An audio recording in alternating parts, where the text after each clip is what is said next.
Aujourd'hui, les chrétiens subissent une pression financière dans les églises. Une pression financière qui n'a pas de nom. D'accord?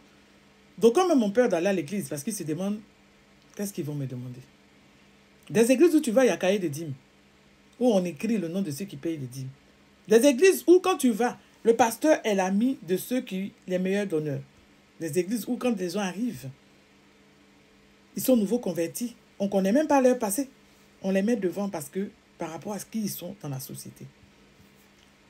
Laisse-moi te dire que Jésus ne t'a pas sauvé pour que tu subisses la pression financière dans une église. Jésus ne t'a pas sauvé pour que tu sois le lardin d'un pasteur. Jésus ne t'a pas sauvé pour que tu sois le fidèle d'un pasteur et que tu sois comment on appelle, une personne dans la sorte d'un gourou qui se fait appeler pasteur. D'accord? Nous savons tous que Dieu ne fait pas de conférence de presse quand il appelle quelqu'un. D'accord? Il y en a qui viennent venir dire que toi tu parles, Dieu va te frapper comme d'habitude. Oh, Dieu va te faire ceci. Oh, Dieu va te faire cela. Mais à moins que Dieu va faire. Mais vos pasteurs voleurs, ils ne leur font. Il ne va rien leur faire. Il ne leur arrivera rien. Mais là où vous êtes rigolo, vous savez que quand vous lisez de la Bible, si la Bible, vous la lisez, mais quand il y a des dérives dans le corps de Christ, Dieu suscite toujours des gens pour venir parler. Vous ne savez pas ça? Allez-y, lisez. C'était quoi la mission de Jérémie? C'était quoi la mission de Zacharie? C'était quoi la mission d'Ézéchiel? Il faisait quoi? Il parlait au sacrifice, comment on appelle, à ceux qui étaient chargés de gérer le culte. D'accord? Donc, vous qui dites les pasteurs, vous êtes lévites. D'après vous, il n'y a pas de lévites dans la Nouvelle Alliance. D'accord? J'ai déjà expliqué. Il n'y a pas de lévites dans la Nouvelle Alliance. Il dit la fin de Éphésiens 4, verset 11 dit que vous êtes pasteur, vous êtes apôtre, vous êtes docteur, vous êtes évangéliste, vous êtes pasteur pour l'édification des saints. D'accord? La Bible ne vous a jamais appelé lévite. Maintenant, vous dites que Dieu vous a appelé à plein temps. Vous êtes rigolo. Hein? Dieu vous appelle à plein temps. Vous prenez les dîmes, les offrandes des gens. Nous tous, on vous a vu commencer. Et puis après, vous venez dire que oui, ce n'est pas l'argent des dîmes qui me sauve. Ce n'est pas l'argent des dîmes qui fait ma richesse. Moi, j'ai mes entreprises. Hein? Toi, tu es entreprise. Vous n'avez pas dit que vous êtes appelé à plein temps. Donc, dans la plein temps que Dieu vous a appelé là, quel temps vous trouvez pour aller... Mais vous vous foutez des gens, en fait. D'accord? Vous vous foutez des gens. Vous trouvez le temps pour faire travailler pour vous-même, mais vous ne trouvez pas le temps pour aller chercher du travail. Du coup, on assiste à la fainéantise des pasteurs. Parce que l'église dans laquelle les fidèles vont là, ce n'est pas l'église de Dieu. C'est une association cultuelle. D'accord? Le pays dans lequel je me trouve, pour pouvoir créer une église, il faut faire d'abord une association cultuelle qui est régie par la loi de 1901, la loi des associations. Soit elle a but lucrative, soit elle a un but non lucratif. La majorité de vos églises, vous les déclarez comme des associations culturelles à but non lucratif. Mais vous êtes champion d'aller prendre l'argent des gens. Et vous faites subir aux chrétiens la pression, une pression financière. Mais qu'est-ce que nous dit Galates 5, verset 11? Galates 5, verset 1. On va lire Galates 5, verset 1 ensemble. Que vous puissiez comprendre. Galates 5, verset 1. Il dit, c'est pour la liberté que Christ nous a affranchis. Demeurez donc fermes et ne vous laissez pas mettre de nouveau sous le joug de la servitude. Ça veut dire que quoi? Christ a sauvé de l'esclavage, de la loi, de l'esclavage, de la dîme, de l'esclavage des hôtels, de l'esclavage des prémices. Et que c'est pour la liberté que Christ t'a affranchi. Veille à ne pas te mettre sous un quelconque joug. D'accord? Quand Jésus partait, il ne nous a pas laissé un pasteur, il nous a laissé au Saint-Esprit. En tant qu'enfant de Dieu, il faut comprendre pourquoi Dieu a permis à ce que nous soyons sauvés. Pourquoi nous devenons chrétiens? Pourquoi? Pour comprendre cette question-là. Parce que d'aucuns ne savent pas pourquoi ils sont devenus chrétiens. Pourquoi tu deviens chrétien? Parce que Jean 3, verset 16. Car Dieu a tant aimé le monde qu'il a donné son Fils unique afin que quiconque croit en lui ne périsse point, mais ait la vie éternelle. Nous devenons chrétiens pour accepter Christ, pour avoir la vie éternelle. Maintenant, la question qu'on va se poser, on va dire que, mais, c'est le pasteur qui a parlé et puis il est devenu chrétien, c'est faux. La Bible dit, dans Jean 16, verset 8, quand il sera venu, il convaincra le monde en ce qui concerne le péché, de justice et de jugement. Donc, si tu es devenu chrétien, c'est parce qu'à un moment, tu as reçu la conviction du péché et que le Saint-Esprit t'a parlé et que tu es devenu chrétien. On va dire que oui, c'est un croisade de tel pasteur. Lui, il n'a fait que parler. D'accord? Celui qui t'a convaincu à l'intérieur, là, c'est le Saint-Esprit. Raison pour laquelle Paul peut dire, j'ai mis en terre, Apollos a arrosé et c'est Dieu qui a fait croître. D'accord? Donc, toute chose, c'est pour la gloire de Dieu. Tu vas te demander, mais qu'est-ce que Dieu attend des chrétiens? Voilà la vraie question.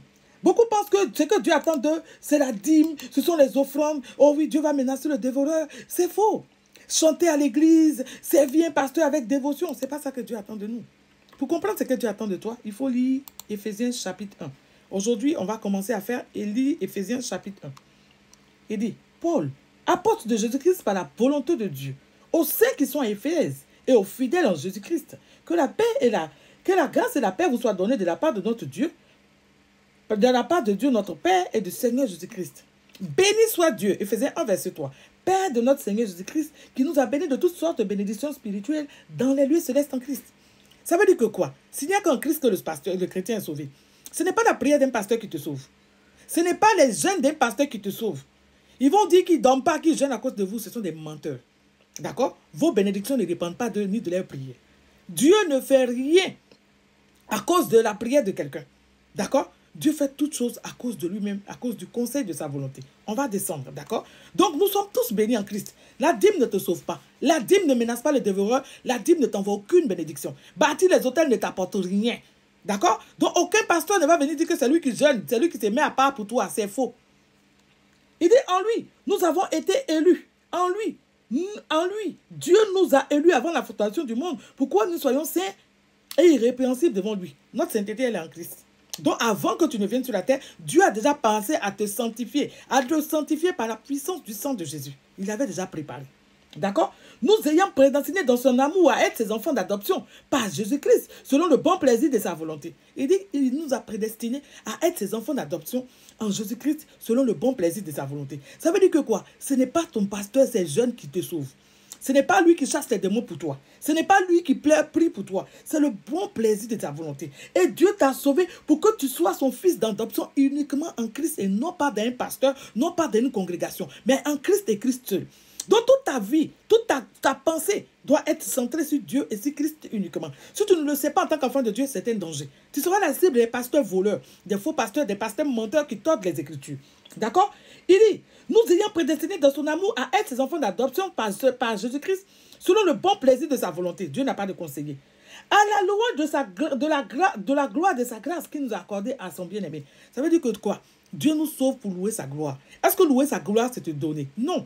Est-ce que vous partez au travail tous les mois et que votre pasteur, votre patron vous paye? Il retend la main pour que vous lui donnez 10% de ce qu'il vous a donné? Non. Pourquoi Dieu va vous bénir avec un travail et puis tous les mois venir tendre sa main pour dire donne-moi 10% de ce que je t'ai donné pour que je puisse menacer le dévoreur? Ça peut-être c'était l'ancienne alliance.